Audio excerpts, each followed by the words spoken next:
before anything else, I want to know two things about you. Drop them in the comments right now. First, where in the world are you watching from? Your city, your country. I read every single one. Second, what time is it where you are right now? I'm genuinely curious. Because this story hits different depending on whether you're watching it in broad daylight or in the dark when everything is quiet. Just drop it below. Your location, your time. Go. Today's like goal. 20 likes, that's it. Just 20. If this story moves you, that little tap means more than you know. It keeps this channel alive. And if you're new here, we go deep on this channel. Real history, real accounts, real things that trained soldiers saw and could never explain. Hit subscribe if that's your kind of thing. Now, let's go. It is 1966. The jungle south of Da Nang does not sleep. It breathes. It sweats. It listens. A man is standing on a bunker above the tree line. His name is not important yet. What matters is what he is looking at, because above him, above the base, above the mountains that rim the valley, something is hanging in the air. Not a flare, not a helicopter, not anything the United States military had ever catalogued, filed, or officially acknowledged. It sat there, hovering, at 300 feet, lit up from within, like something alive was pressing against the inside of it, trying to get out. And then every single light on the base went dead. Every generator, every vehicle, 2 aircraft warming up for a mission, an oil tanker anchored offshore, all of it gone dark. For 4 minutes, a military installation that housed over 40,000 personnel ceased to exist electrically. So, what was it? What did hundreds of American soldiers, pilots, and officers see in that sky over South Vietnam? And why? Is the official explanation still listed as a flare? To understand what happened, you need to understand where it happened. By June of 1966, the Vietnam War was entering its most brutal phase. American troop levels had surged past 200,000. The Central Highlands were a killing ground. The Mekong Delta was contested territory. And along the coast of Can Hoa Province, a massive joint American and South Vietnamese installation sat at the edge of the South China Sea. Nha Trang Air Base. It was not a small outpost. By 1966, Nha Trang housed over 40,000 troops and airmen. American GIs shared the compound with South Vietnamese military units. Skyraider attack aircraft launched from its runways around the clock. It was one of the most strategically significant air bases in all of Southeast Asia. The base command structure was clear. The surveillance protocols were established. The personnel stationed there were not green recruits.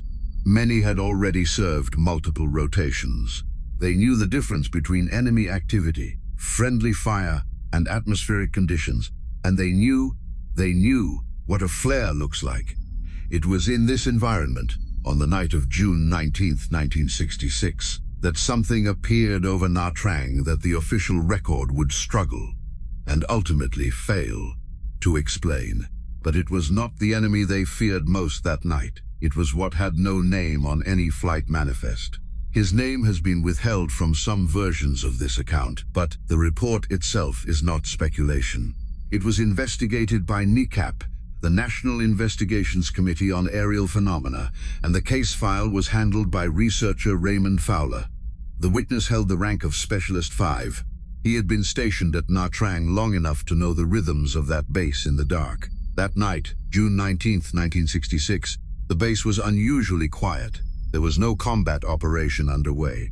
A group of soldiers had gathered outside to watch an outdoor movie. The projector ran off a diesel generator.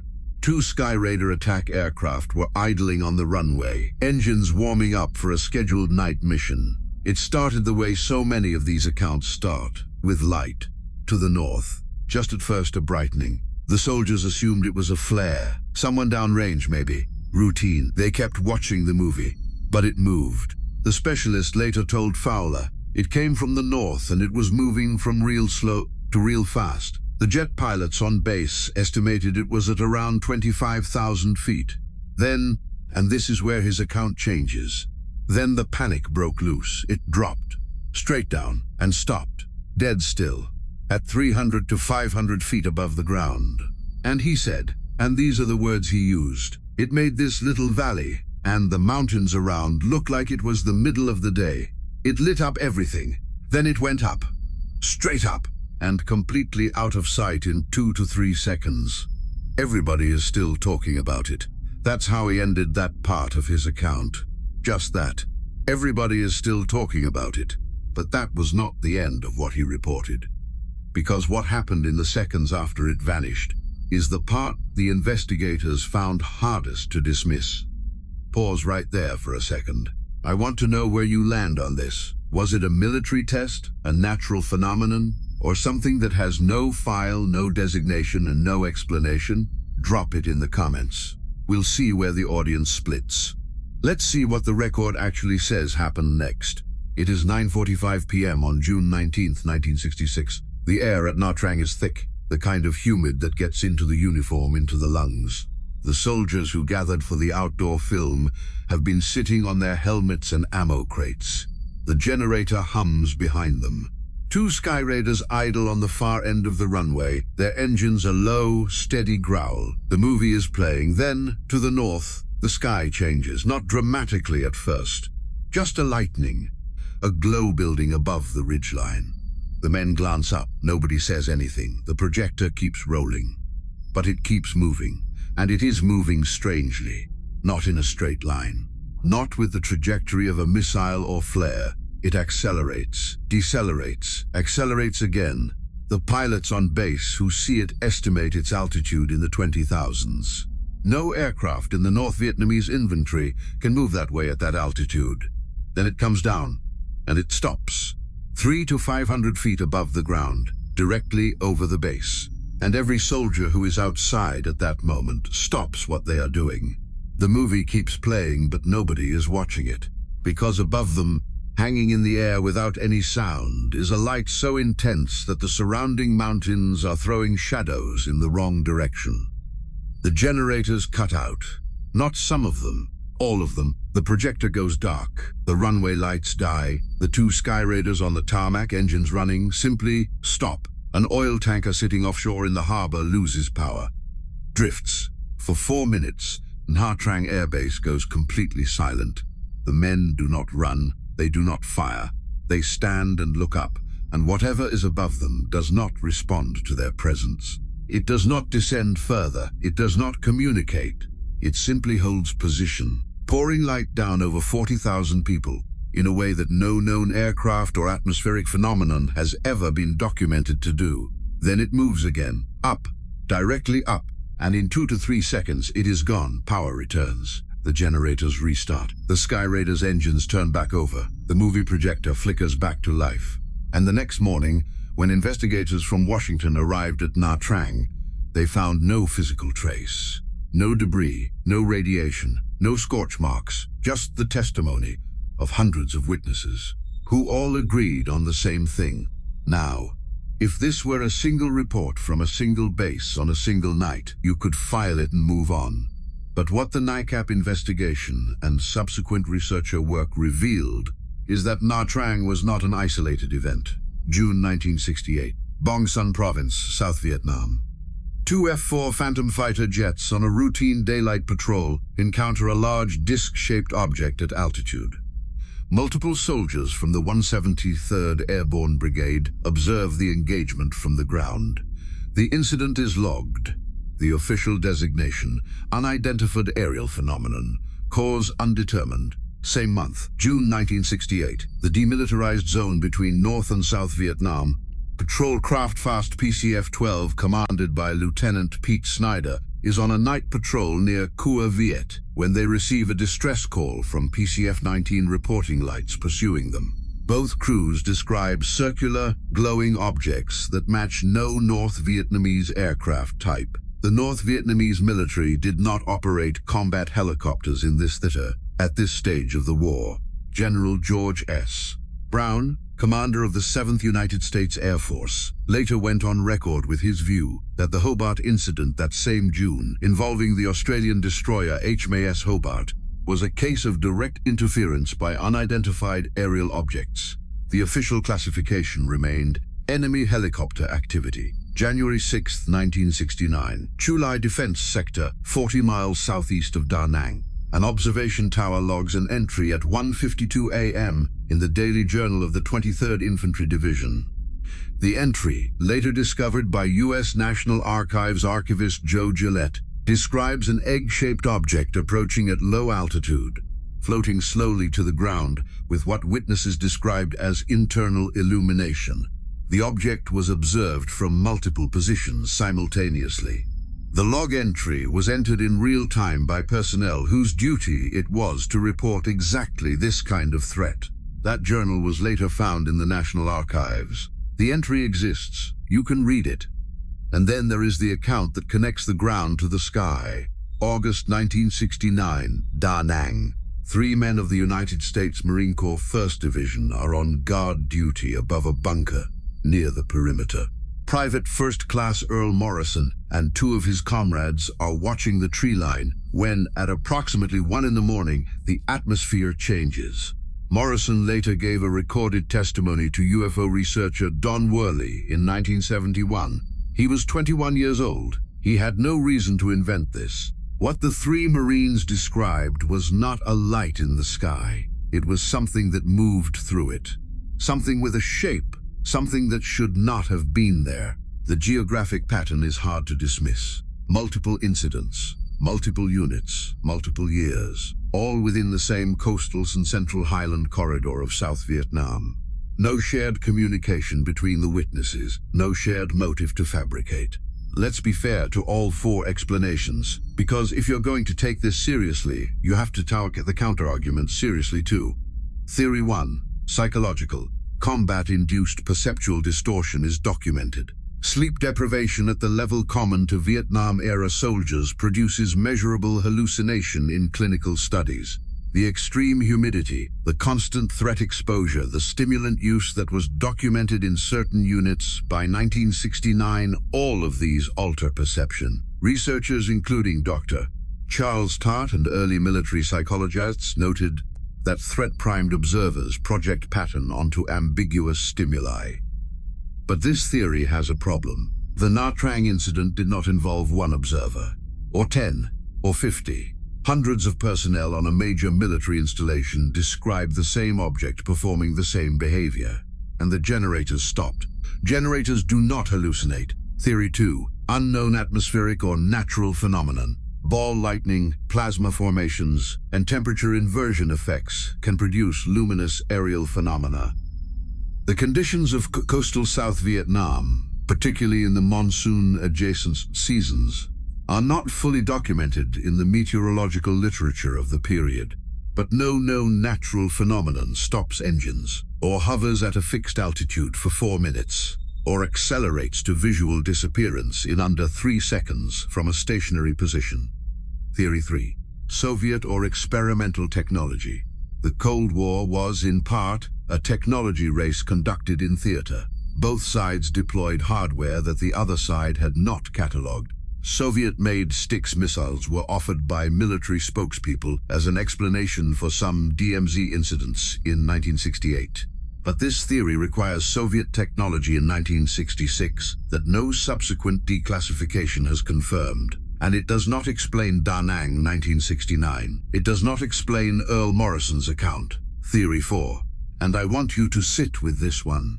The peoples of coastal Vietnam, including the Cham and the Kin, carry folklore records that predate the French colonial period, predate American involvement, and predate modern aviation. In the ethnographic literature collected by French anthropologists in the late 19th century, there are accounts of luminous entities in the sky above the Central Coast Highlands. Accounts of figures that move between the tree line and the sky. Accounts that describe, with striking similarity, the same valleys where American soldiers would report encounters a century later.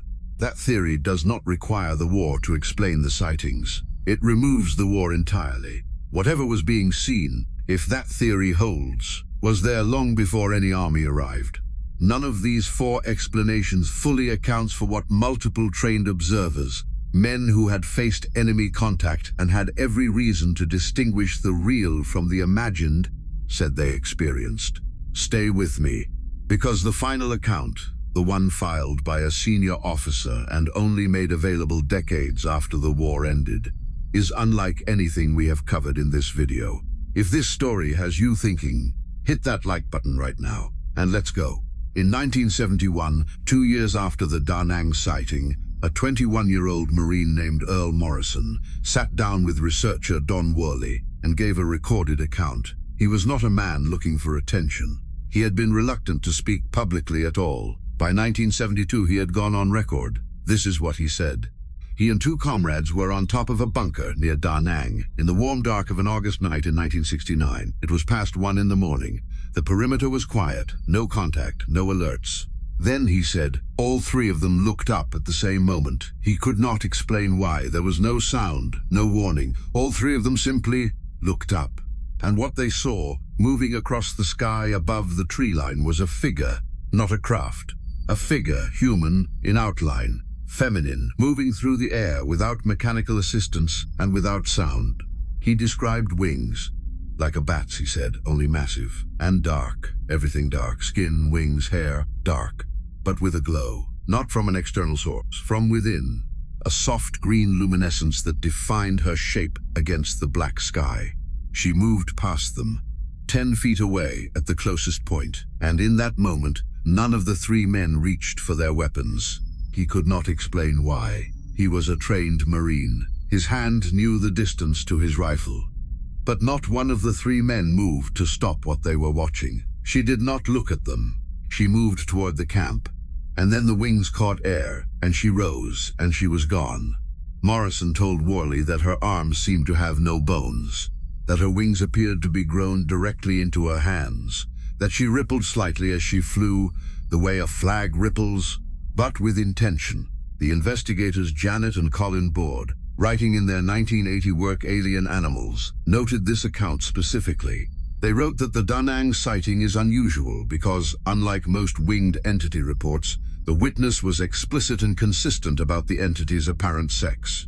3 men. Same account. Same detail. Independent of each other. Morrison's account is also referenced in John Keel's Mothman prophecies in the section on winged beings. Keel had spent years correlating sightings across continents. He noted that the Da Nang encounter fit a pattern he had traced across 3 decades of reported encounters, a pattern that began long before the war.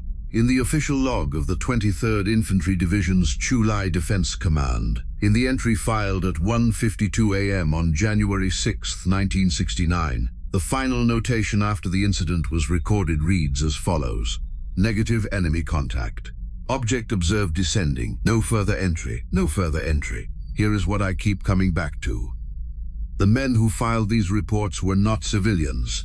They were not people prone to dramatic storytelling with nothing at stake. They were soldiers. They had been trained, at considerable expense to the United States government, to be reliable observers, to distinguish threat from noise, to report accurately under extreme pressure. Some of them had already survived engagements that would give most people nightmares for the rest of their lives. So when we ask whether combat exposure makes these accounts more or less reliable, I think the honest answer is that it cuts both ways. Yes, extreme stress can distort perception, but it also sharpens certain things. Soldiers who have faced real death develop a calibrated sense of what is real and what is not. The alternative, the misidentification of ambiguous phenomena as threats, gets people killed. These men knew the difference. So here is the question I'll leave you with. Not a rhetorical one, a real one. If the same terrain produces the same reports across a century, if soldiers in 1966 and civilians in the 1860s describe the same shapes in the same valleys, at what point does the accumulation of testimony outweigh the absence of a photograph? The base logs were filed. Some were archived. Some disappeared. The generators that stopped have no official explanation. The men who reported the sightings came home, or they didn't, and either way, most of them never spoke of it again in daylight. Only at night, in the dark, when someone asked the right question, they would pause and look at something that wasn't in the room. And then they would say, "You wouldn't understand unless you were there. Now I want to hear from you. Which of the four theories do you believe? Psychological, natural phenomenon, enemy technology, or something that was in those jungles long before the first helicopter ever crossed the South China Sea? Drop it in the comments. I read every single one. Let's talk about it. We set a goal of 10 likes today. If we crossed it, thank you, genuinely. If we haven't crossed it yet, this is your moment. Next time, we go even deeper. A different war, a different continent, and a case that took 60 years to even surface from the classified files. Subscribe so you don't miss it. I'll see you in the dark.